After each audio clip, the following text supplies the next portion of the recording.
Assalamu alaikum wa rahmatullahi wa barakatuh. Alhamdulillah, wa salatu wa salam ala rasulillahi sallallahu alayhi wa sallam. Allahumma la ilma lana illa ma 'allamtana, innaka antal alimul hakim. Je vais commencer cette assise par certaines introductions que je trouve bénéfiques. L'une de ces premières introductions, c'est de remercier nos frères qui nous ont invités ici et qui nous ont accueillis, qui nous ont ouvert à nouveau cette mosquée. Et ce n'est pas la première fois que nous sommes venus dans cette mosquée, même si ce n'est pas une fois successive, car l'année passée, nous n'étions pas ici. La deuxième introduction, c'est de tirer les oreilles à ces mêmes frères qui, sans prévenir, n'est-ce pas, leurs devanciers dans la mosquée, ont pris certaines initiatives. Parmi ces initiatives, le fait d'avoir choisi certains thèmes, sachant que leur grand frère, leur frère en Allah et leur père allaient être présents. Et je pense que ceux qui ont prêté attention à ce qui s'est passé avant notre arrivée étaient au courant. Troisième introduction, c'est toujours tirer les oreilles de notre frère ou de nos frères en leur disant, mais comment se fait-il que vous fassiez patienter nos pères et nos frères et nos doyens pour des frères qui, malgré leurs excuses, n'est-ce pas, peuvent écouter les enregistrements. La quatrième introduction, c'est de vous dire que nous avons failli annuler cette assise-là pour plusieurs raisons. Parmi ces raisons, ce qui a précédé. On n'a pas eu d'accord sur le thème au début.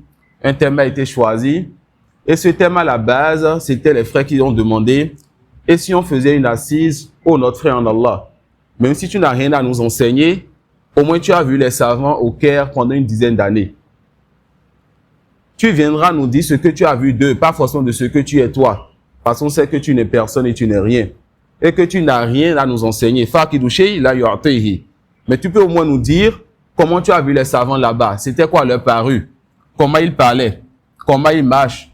Comment ils respectent les gens? Comment ils considèrent les gens? Parce que nous sommes jeunes, dénués d'esprit. Et nous avons envie de respecter les doyens et les grands de notre quartier. Alors cette assise, normalement, les frères ont dit, fais-le pour nous qui avons envie d'étudier, tout comme toi tu étudies là-bas. Et on a envie de faire mieux que toi qui n'as pas forcément ce meilleur comportement. Car nous aussi, dans notre quartier, on n'a pas forcément ce meilleur comportement. Et les gens le savent. Alors on a envie de faire cette assise avec toi, afin que tu puisses nous dire ce que tu as vu de bien chez les gens de science.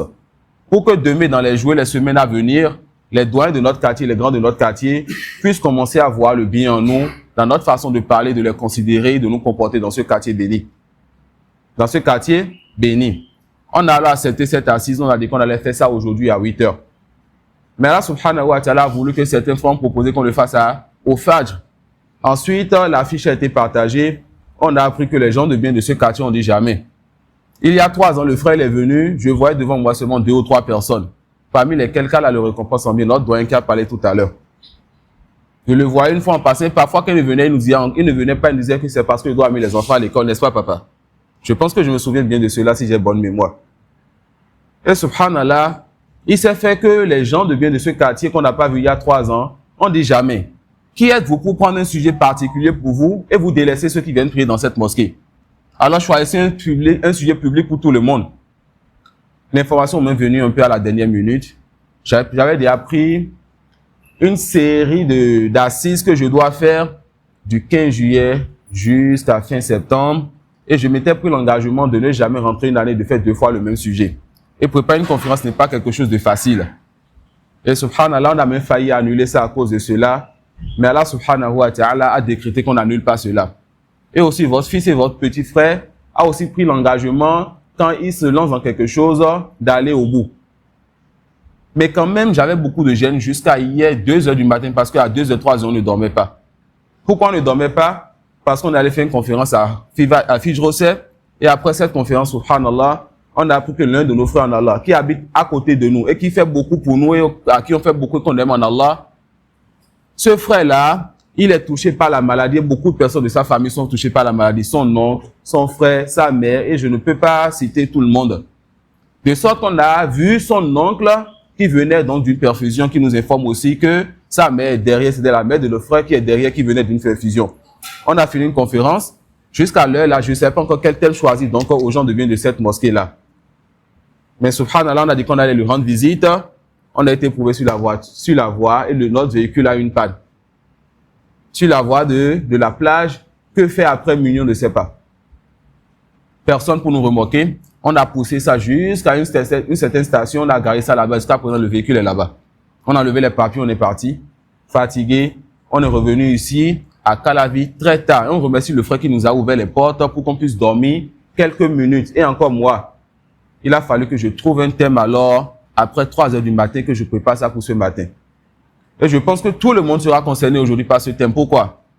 Parce que hier, quand j'ai vu les frères avec moi pousser la voiture, quand j'ai vu la situation de ce frère à qui on voulait rendre visite et qui est sorti le soir là, il n'a pas pu venir à la conférence, mais qu'elle a appris qu'on avait une panne en circulation, il est sorti pour venir donc nous aider. Il a dit, il y a 2 garages, mais 2 mécaniciens dans le quartier, mais ils ne sont plus là. J'ai vu son état, j'ai vu comment sa famille a patienté en voyant son oncle. Et je viens encore dans cette mosquée ce matin, les yeux tout rouges comme vous le voyez, et je vois malgré notre retard, ceux qui nous ont dit changer le sujet pour nous donner un sujet qu'on veut, ils sont présents, subhanallah. Vous avez patienté qu'on vienne. Et lorsqu'on a encore commencé, Allah subhanahu wa ta'ala a encore voulu, n'est-ce pas, augmenter l'épreuve en demandant ce qu'on fasse le direct peut-être pour 1 ou 2 personnes, alors que vous êtes une dizaine et plus d'une dizaine devant moi. Alors que ces quelques personnes peuvent faire quoi? Écouter l'audio comme l'a dit le doyen. Mais subhanallah, vous avez encore patienté avec nous pour qu'on lance le direct qui n'a pas pris beaucoup de temps.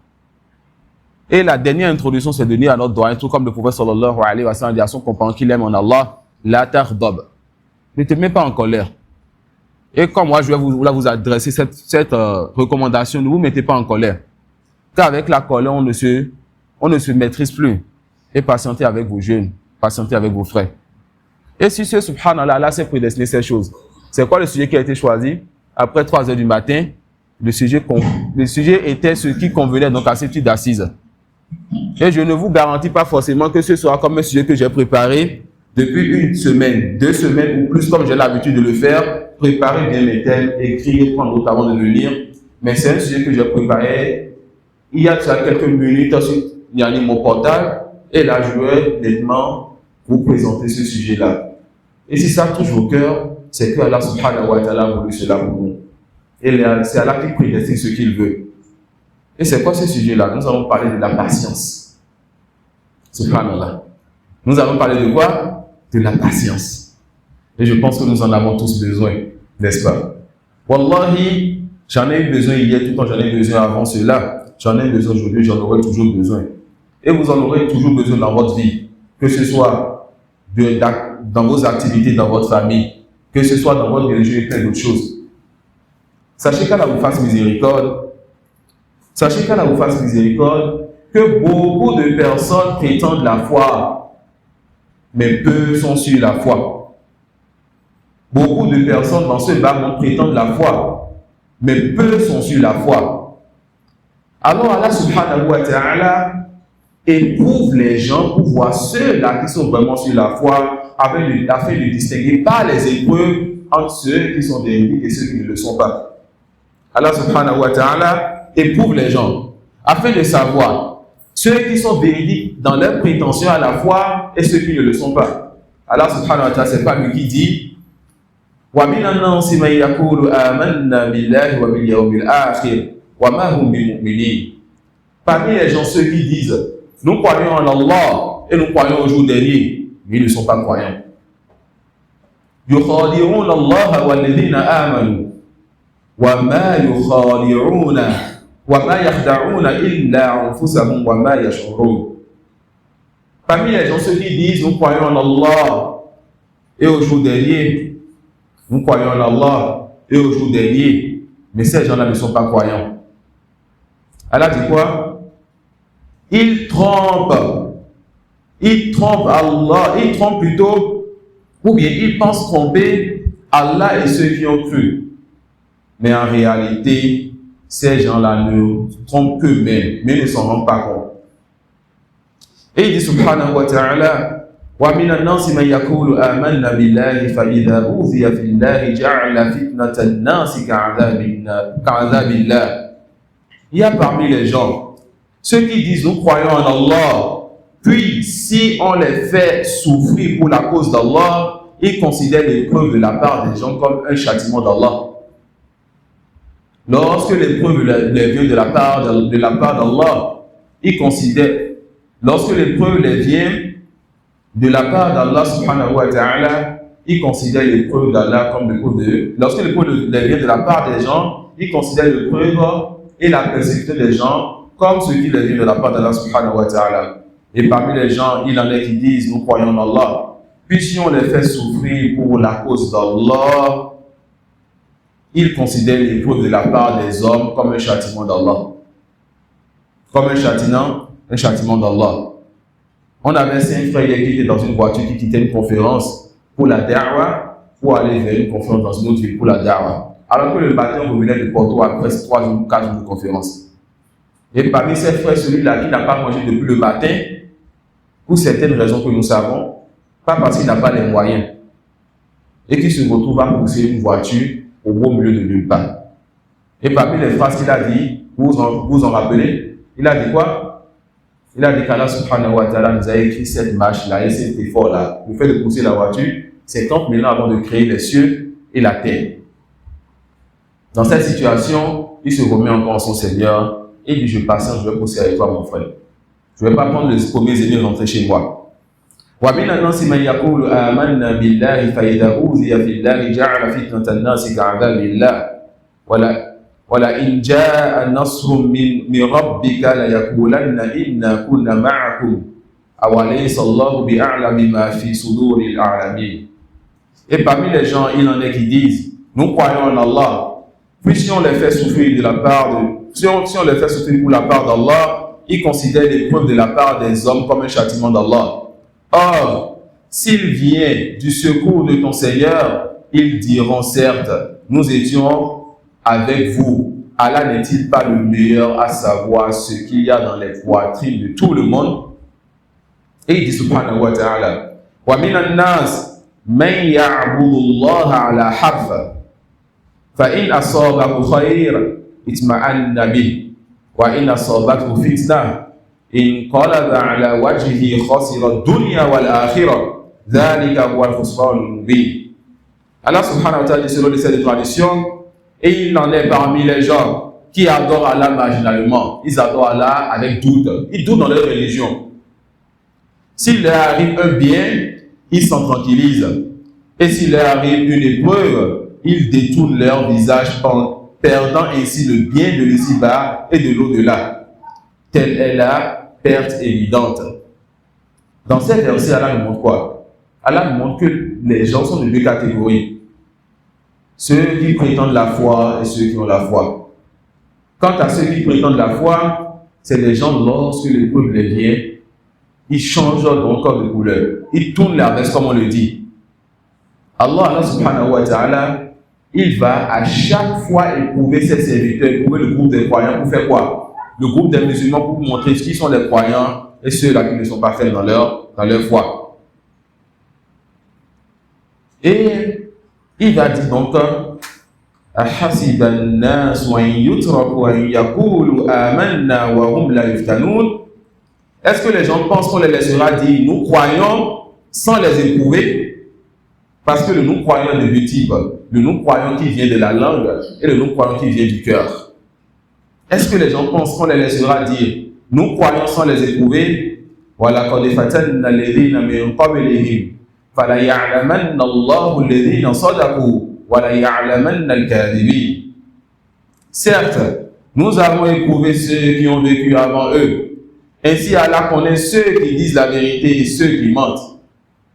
On a compris le lien de ces versets. Il y a parmi les gens ceux qui disent nous croyons en Allah et au jour dernier. Mais ils veulent tromper Allah et les croyants. Ils disent nous croyons en Allah et au jour dernier, mais ils ne sont pas véridiques.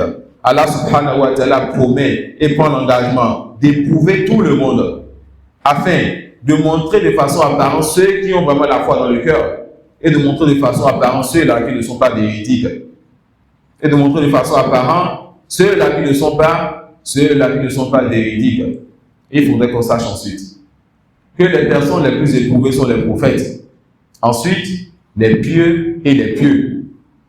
Le prophète sallallahu alayhi wa sallam a dit Ashaddu nasi bala'a, Ashaddu nasi bala'an. Il dit Al-anbiya thumma al-amthal fal-amthal yubtala an-nasu ala qadri dinihim. Il dit les gens les plus éprouvés, c'est les prophètes, ensuite les pieux, ensuite les pieux. La personne est éprouvée en fonction de ce degré, de son degré en religion. Il va expliquer cela en disant Faman sakhana dinuhu ishtadda bala'uhu. Celui-là qui a une grande foi, une religion solide, cette personne, son épreuve est encore plus grande. Son épreuve est encore plus grande. Pourquoi? Parce que par l'épreuve, Allah va lui effacer des péchés élevés en degré. Et l'épreuve ne sera jamais plus grande que lui. Allah n'est pas injuste envers ses serviteurs. Plus la personne sera ferme en religion, plus la personne va avoir des épreuves. Ceci, cela, toujours des choses pour le décourager. Toujours des choses pour l'amener à délaisser le bien ou à aller vers le mal ou à être découragé. Mais jamais l'épreuve ne sera au-dessus de sa capacité. Car Allah subhanahu wa ta'ala aime ses serviteurs qu'il leur accordera donc la patience. Il dit sallallahu alayhi wa sallam wa man da'ufa dinuhu da'ufa bala'uhu. Et celui-là qui est faible dans sa religion, cette personne, l'épreuve sera faible sur cette personne. Car Allah ne va pas lui donner l'épreuve qui va amener cette personne à délaisser la religion. Et par le même moment, l'épreuve du faible en religion n'est pas comme l'épreuve du grand en religion. L'autre épreuve est grand, ça effacera les péchés, ça élèvera en degré. Voilà pourquoi il dira à la fin du hadith wa inna ar-rajula la yusibuhu al-bala hatta yamshi fi an-nas ma'alayhi khati'ah. Il dit, et certes, l'un d'entre vous sera tellement éprouvé qu'il va marcher parmi les gens, il n'aura aucun péché sur lui, subhanallah. De la même façon que l'or, il faut mettre ça donc il faut brûler ça, mettre ça dans de la chaleur intense pour pouvoir purifier cela. Allah purifie aussi ses pieux serviteurs par le fait de verser sur eux des épreuves, mais pas des épreuves qui vont les faire fondre. Des épreuves qui vont les garder solides et les rendre purs, de sorte que ces gens-là, lorsqu'ils lèvent la main, qu'ils invoquent le Seigneur, il n'y a pas de hijab entre l'invocation et le Seigneur. Et mes frères en Allah, mes pères en Allah et nos doyens, voici donc Ayoub, le prophète d'Allah, alayhi salam. Il a été atteint d'une maladie incurable. Une maladie incurable. Une maladie vilaine. Il a été éprouvé par le fait d'avoir perdu tous ses biens. Il a été éprouvé par le fait d'avoir perdu son enfant. Mais il a patienté. Ayoub alayhi salam. Il a patienté dans ce qu'il a atteint comme maladie, ce qui a atteint son corps et sa santé. Il a patienté dans ce qui a atteint ses biens, par le fait de perdre tous ses biens. Il a patienté dans ce qui a atteint sa descendance, sa progéniture. Il a patienté d'une belle patience. Alors, que dites-vous du fait que le Seigneur de l'univers fasse les éloges de son serviteur et ces éloges vont rester dans son livre et va être récité par les gens de foi jusqu'à la fin des temps? Que dites-vous de quelqu'un qui a été éprouvé et à cause de cela, il a les éloges du Seigneur de l'univers? Et Allah dit donc Inna wajadnahu sabiran ni'mal abdu innahu awwab. Allahu akbar. Il a patienté dans ce qu'il a atteint. Allah dit de lui, oui, nous l'avons trouvé vraiment endurant. Quel bon serviteur, sans cesse, il se répandait. Donc, lorsqu'il était éprouvé, son Seigneur le voyait. Lorsqu'il était dans l'épreuve, son Seigneur l'entendait. Lorsqu'il était dans l'épreuve, son Seigneur savait. Et son Seigneur patientait pour voir sa patience. Lorsqu'il a patienté, son Seigneur a enlevé l'épreuve. Et son Seigneur a gardé la récompense pour lui et l'éloge pour lui jusqu'à la fin des temps. Oui, nous l'avons trouvé vraiment endurant. Quel bon serviteur, sans cesse il se répandait. Voici Youssouf alayhi salam. Et qui vous dira qui est Youssouf? Et je pense qu'on connaît tous l'histoire de Youssouf alayhi salam. Il a été éprouvé par ses frères qui l'ont jeté dans le puits. Il ne les a rien fait. La jalousie, ils l'ont jeté dans le puits. Il a été éprouvé par la femme du roi qui l'a désiré et qui a été une cause pour qu'il soit donc emprisonné pendant des années. Il a été éprouvé par le fait d'avoir été emprisonné, alayhi salam. Mais il a patienté dans tout cela. Il ne s'est jamais plaint du décret de son Seigneur. Il a été éprouvé par ses frères. Il a été éprouvé par la femme du dirigeant qui l'a désiré, qui a menti sur lui, qui a été la cause de son emprisonnement. Il a été éprouvé par le fait d'avoir été emprisonné pendant des années. Mais malgré cela, il a patienté pour son Seigneur, alayhi salam. Que dites-vous d'un serviteur qui patiente pour son Seigneur? Son Seigneur l'élève en degré dans ce bas dans la vie dernière. Et encore mieux que tout cela, son Seigneur va lui donner une récompense qui va rester jusqu'à ce que Allah, n'est-ce pas, nous ressuscite avec lui. Quand nous ressuscitons avec lui. Allah subhanahu wa ta'ala va dire Innahu man yattaqi wa yasbir fa inna Allah la yudhi'u ajra al-muhsinin. En parlant de qui? De Youssouf, dans Sourate Youssouf au verset 90. Allah dit quiconque craint et patiente, oui, il a craint son Seigneur, il n'a pas connu la turpitude, il n'a pas commis la fornication, il a craint son Seigneur. Quiconque craint et patiente, il a patienté face au péché, il a patienté, n'est-ce pas, dans le puits, il a patienté dans la prison, il a patienté des années loin de son père qui a pleuré de lui sa disparition jusqu'à perdre donc la vue. Quiconque craint et patiente, alors très certainement Allah ne fait pas perdre la récompense des bienfaisants. Quand tu es éprouvé, quand tu es dans une situation où tu n'arrives pas à te retenir, sache qu'Allah voit, sache qu'Allah sait, sache qu'Allah entend et que bientôt la pluie des récompenses va pleuvoir sur toi. Une pluie qui va toucher tes activités, ta famille, tes biens, ta santé et tout ce qui est toi autour de toi. Patiente donc pour Allah subhanahu wa ta'ala.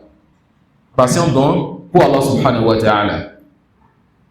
Mes pères, mes frères en Allah, voici Younous alayhi salam. Et qui vous dira qui est Younous? Il a été éprouvé par le fait d'avoir été emprisonné dans le ventre du poisson. Il a été éprouvé par le fait d'avoir été emprisonné dans le ventre du poisson. Mais il a patienté. Il a patienté pour son Seigneur d'une belle patience. Jusqu'à ce qu'Allah subhanahu wa ta'ala le fasse sortir de trois ténèbres. De trois ténèbres. Les ténèbres du ventre, donc de cet animal. Les ténèbres de l'océan et les ténèbres de la profondeur de l'océan. Il a patienté pour son Seigneur l'a sauvé. Que dites-vous d'un serviteur qui avant l'épreuve craignait son Seigneur et qui dans l'épreuve revient à son Seigneur? Que dites-vous donc d'un Seigneur qui est reconnaissant et qui dira donc en parlant de ce serviteur Fastajabna lahu wa najaynahu min al-ghammi wa kadhalika nunji al-mu'minin. Subhanallah. Allah subhanahu wa ta'ala a entendu les invocations de son serviteur éprouvé dans trois ténèbres. Dans les profondeurs de l'océan où il se trouve dans le ventre d'un poisson. Allah subhanahu wa ta'ala lui a permis dans cette situation de l'évoquer. Il a entendu son évocation, il a accepté son évocation et il va faire de cet événement-là une chose que les croyants vont lire jusqu'à la fin des temps et une chose qui va amener les croyants de tout temps à patienter. Allah dira donc, nous l'exaucâmes et le sauvâmes de son angoisse. Et c'est ainsi que nous sauvons les croyants. Allahu Akbar. On a entendu son invocation, on l'a exaucé son invocation, on l'a délivré. Et ce sera, la fin m'intéresse. Et c'est ainsi que nous sauvons les croyants. Alors tout croyant qui se retrouvera dans une situation, dans un ténèbre, dans deux ténèbres, dans trois ténèbres, il est serré, il est dans une situation qu'il ne peut plus supporter. On dit donc patiente. Patiente et reviens à ton Seigneur. Car c'est comme ça qu'Allah subhanahu wa ta'ala, il va toujours délivrer les croyants. Et nous allons parler pour finir de quelqu'un. Et cette personne, on ne va pas citer juste une ou deux choses de lui. Car c'est quelqu'un qui est un exemple dans la patience face à l'épreuve. Subhanallah. Ibrahim alayhi salam. Et qui vous dira qui est Ibrahim alayhi salam, le père de tous les prophètes. Et qui vous dira qui est Ibrahim alayhi salam, celui-là que nous suivons dans la sunna d'immoler lors de Eid al-Adha. Et qui vous dira qui est Ibrahim alayhi salam, celui qui a bâti la Kaaba par la permission d'Allah. Et qui vous dira qui est Ibrahim alayhi salam, celui-là qui a patienté pour son Seigneur dans plusieurs situations. Ibrahim alayhi salam, il avait un père qui était non musulman. Et sachez qu'Allah vous fasse miséricorde, que jusqu'à présent on a cité des types d'épreuves. Et vous connaissez aussi des épreuves dans votre vie. Et vous allez en connaître d'autres. Les épreuves, c'est quelque chose qu'on connaît, qu'on va connaître jusqu'à la fin de notre vie. Pourquoi? Allah a créé donc ce monde pour vous éprouver, pour m'éprouver, pour nous éprouver. Celui qui a créé la vie et la mort, la porte d'entrée dans ce monde et la porte de sortie, pourquoi?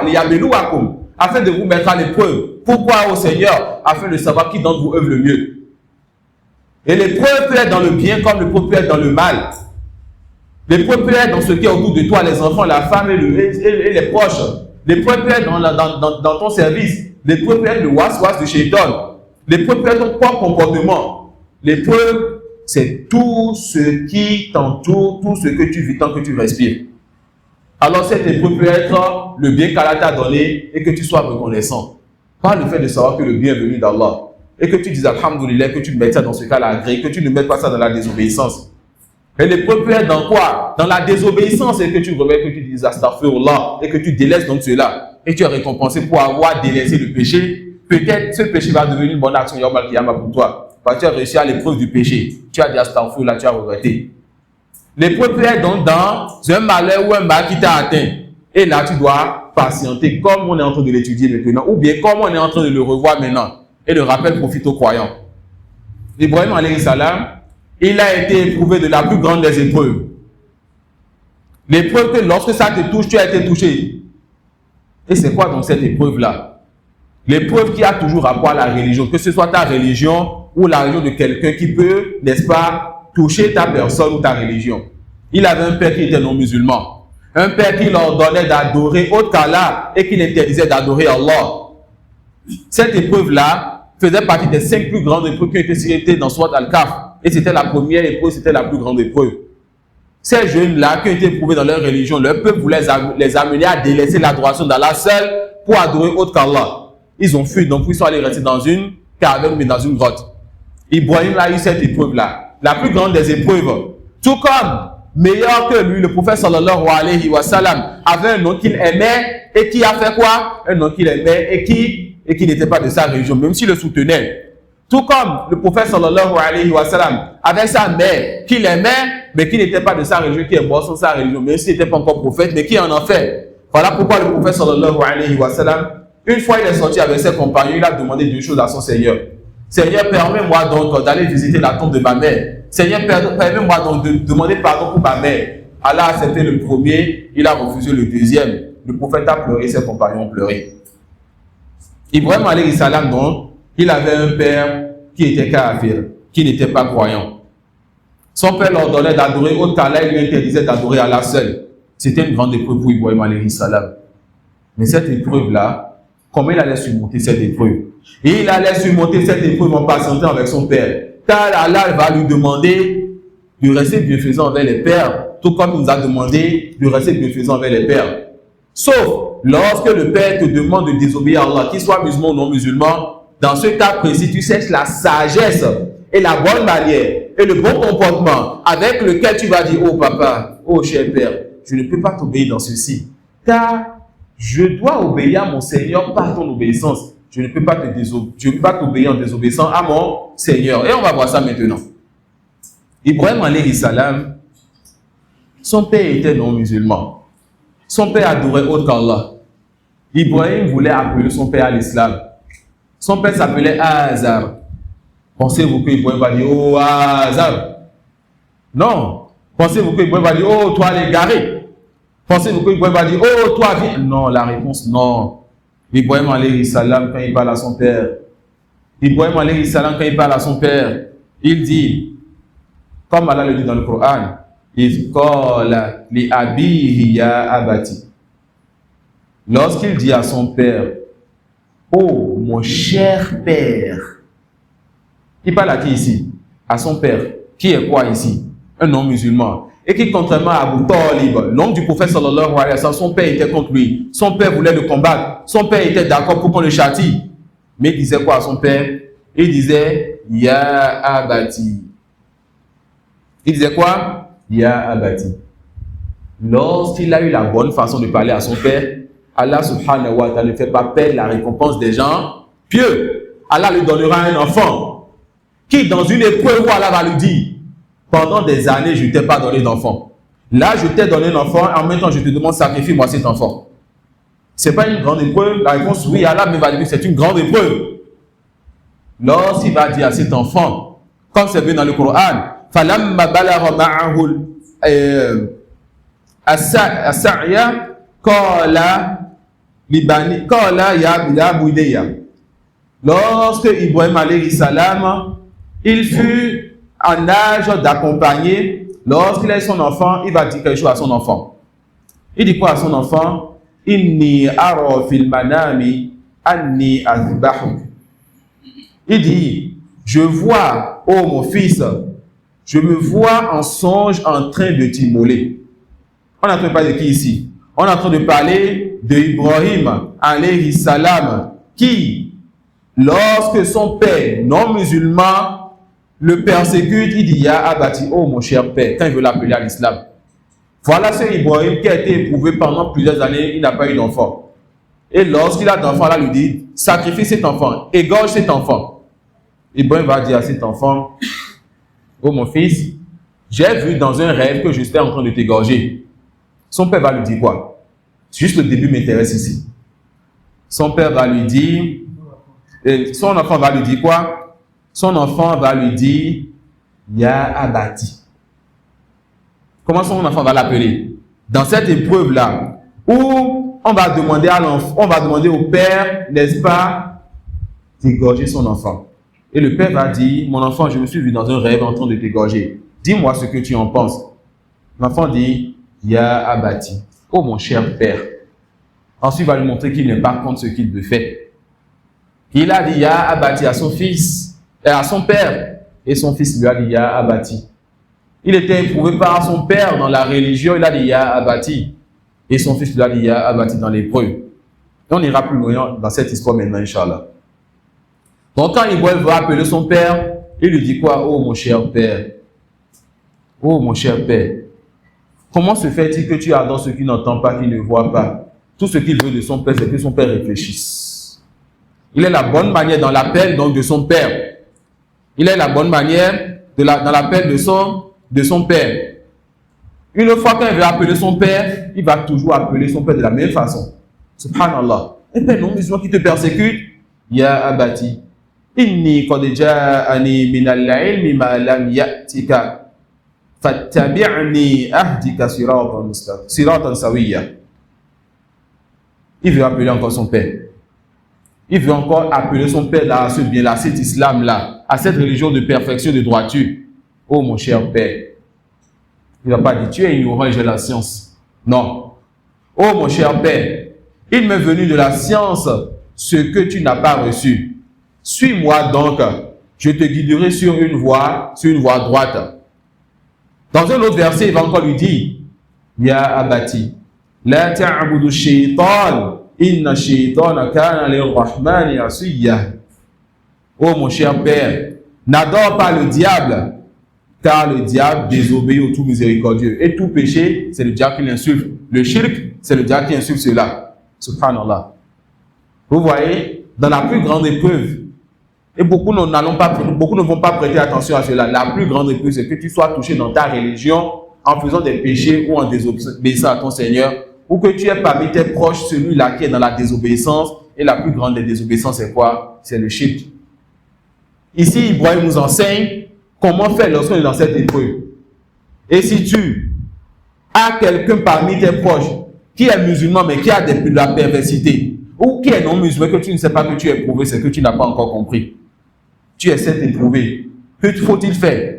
Tu dois choisir la meilleure des manières, rester auprès d'eux et de voir comment toucher leur cœur matin, midi, soir. Comment toucher leur cœur matin, midi, soir. Ya Abati, oh mon cher père, oh mon cher frère, oh mon cher cousin.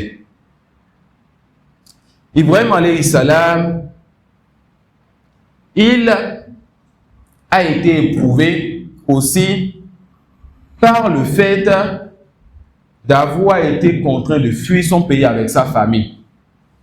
Ibrahim alayhi salam, il a été éprouvé aussi par le fait d'avoir été contraint de fuir son pays avec sa famille. Ibrahim alayhi salam, il a été éprouvé par son peuple qui adorait plusieurs divinités, qui n'adorait pas le Seigneur de l'univers. Ibrahim alayhi salam, il a patienté aussi dans la peine de son peuple. Ibrahim alayhi salam, il a été éprouvé par le fait que son peuple, qu'il appelle à l'adoration d'une seule divinité, veuille le jeter et la jeter donc dans le feu qu'ils ont préparé pour lui. Il a encore patienté pour cela. Et la seule chose qu'il a dit, lorsqu'on l'a jeté donc dans ce feu, c'était quoi? Hasbi Allah wa ni'mal wakil. Il s'en est remis à Allah. Allah me suffit. Ibrahim alayhi salam, il a été éprouvé par le fait qu'Allah lui demande de sacrifier son fils. Il a patienté dans l'épreuve ou bien il n'a pas patienté. Il a patienté Ibrahim alayhi salam. Et lorsqu'il a patienté, Allah fait quoi? Allah va faire de ce fils, Ismaïl, un prophète. Et faire sortir de la descendance de la lignée de ce prophète et de ceux qui vont suivre ce prophète-là. Dans sa descendance, il va faire sortir le meilleur des hommes, le meilleur des prophètes et messagers. Allah ne va pas laisser cet enfant mourir dans la main de son père, mais Allah va le préserver, récompenser le père, le fils, et faire de ce fils un prophète demain. Et ensuite faire sortir de ce fils le meilleur des hommes, le prophète Mohammed sallallahu alayhi wa sallam, qui est descendant d'Ismaïl, fils d'Ibrahim alayhi salam. Ce n'est pas fini. Ibrahim alayhi salam, Allah lui a dit sacrifie ton fils. Il a dit Seigneur, Sam'an wa ta'a, j'obéis. Lorsqu'il a accepté de sacrifier ce seul enfant qu'Allah lui a donné après plusieurs années sans avoir d'enfant, Allah va lui donner alors un autre enfant, Ishaq, et faire en sorte que tout prophète et messager qui viendront après Ibrahim sortent de ces deux enfants. Allah l'a récompensé de la meilleure des manières. Et Allah ne fait pas perdre la récompense donc de ses serviteurs pieux. Allah subhanahu wa ta'ala ne fait pas perdre la récompense de ses serviteurs pieux. Tellement il a été éprouvé qu'Allah va encore lui ajouter une autre récompense. À part le fait qu'il soit le Khalil d'Allah, il a atteint le degré de ceux qu'Allah il aime le plus. À part le fait que les musulmans vont toujours parler de lui jusqu'à la fin des temps, et même que les musulmans, les juifs et les chrétiens aussi se veulent d'Ibrahim. On ne peut pas lire le livre d'Allah sans parler d'Ibrahim alayhi salam. Et subhanallah, dans notre prière, la prière que nous enseigne notre prophète Mohammed sallallahu alayhi wa sallam, ce prophète qui est venu à la fin des temps, nous allons toujours dans cette prière faire quoi? Nous allons toujours dans cette prière parler d'Ibrahim alayhi salam. Lorsqu'on s'assoit et qu'on fait le tashahhud, on va citer le nom d'Ibrahim alayhi salam et ajouter à cela qu'Allah ne va pas oublier qu'il a fait les éloges des autres prophètes et messagers qui ont patienté. Il va faire aussi les éloges d'Ibrahim, mais d'une meilleure des manières, de la meilleure des manières. Allah va dire donc, comme c'est vu dans Surat An-Najm, wa Ibrahim alladhi waffa. Subhanallah. Allah dit quoi d'Ibrahim alayhi salam? Et il va donc parler d'Ibrahim. Et c'est d'Ibrahim qui a tenu parfaitement sa promesse, ses engagements. On lui a dit, on te donne donc dans ce bas monde un père non musulman. Il a dit, Seigneur, je me soumets à ton décret. Je vais dire, à quoi mon père? Ya Abati. Oh mon cher père, je t'appelle donc à la réunion de mon Seigneur. On t'a donné un peuple qui va te persécuter. Seigneur, je patiente donc dans la persécution pour toi. Ton peuple t'a jeté dans le feu. Je leur dirai, Seigneur me suffit. Sacrifie ton fils. Seigneur, je me soumets. On lui fait de ce fils-là un prophète. On lui donne un autre deuxième fils. Et tout prophète et messager viendront de ces deux enfants. La meilleure des communautés, les musulmans, la communauté de Mohammed sallallahu alayhi wa sallam, le nom d'Ibrahim est rempli dans leur mushaf, dans le Coran. Dans cette communauté, ils font 5 prières obligatoires par jour et d'autres nawafil. Ils ne vont jamais faire de prière sans appeler le nom d'Ibrahim 2 fois dans leur tashahhud. Subhanallah. Et encore avec ça, Allah va encore faire ses éloges en disant, et Ibrahim il a accompli parfaitement ce qu'on lui a donné comme engagement. Lorsqu'Allah subhanahu wa ta'ala éprouve son serviteur, il y a tellement de bien dans cette épreuve que le serviteur va être content de l'épreuve Yawm al-Qiyamah et va souhaiter revenir encore pour que l'épreuve le touche à nouveau. Si la personne comprenait et si la personne avait été dotée de patience, car lorsque l'épreuve vient, c'est la patience qui ouvre les portes donc de la récompense. Et la patience, c'est ce qu'on a ressenti au début de l'épreuve. Une fois, le prophète sallallahu alayhi wa sallam marchait avec ses compagnons et ils sont passés devant ou bien aux côtés d'une dame qui pleurait et qui se plaignait. Elle pleurait la mort de son enfant et elle se plaignait. Alors le prophète lui dit, patiente donc et cherche la récompense auprès d'Allah. Elle va répondre, comment je vais patienter, tu sais ce qui m'est arrivé, etc. Le prophète continue son chemin, il ne débat pas. Alors les compagnons vont lui dire, ne sais-tu pas qui t'a parlé? C'est le messager d'Allah. Alors là, elle va dire, subhanallah, c'est à lui j'ai parlé comme ça. Elle va courir pour aller vers le prophète sallallahu alayhi wa sallam. Mais le prophète va lui dire que cette récompense, elle est partie, car la récompense de l'épreuve, on l'obtient lorsqu'on a eu la patience. Et la patience, c'est quand? C'est au début de l'épreuve. Lorsque l'épreuve vient, tu peux pleurer. Lorsque l'épreuve vient, tu peux bouger. Lorsque l'épreuve vient, tu peux avoir certaines réactions. Mais il faut qu'au début de l'épreuve, tu patientes, que tu te calmes, que tu t'apaises. Et là, tu as fait quoi? Tu as sauvegardé la récompense. Tu as fait quoi? Tu as sauvegardé la récompense. Et la récompense des patients, c'est une récompense donc que seul Allah subhanahu wa ta'ala sait ce que cela va atteindre. D'accord? La récompense des patients, seul Allah subhanahu wa ta'ala sait ce que cela va atteindre.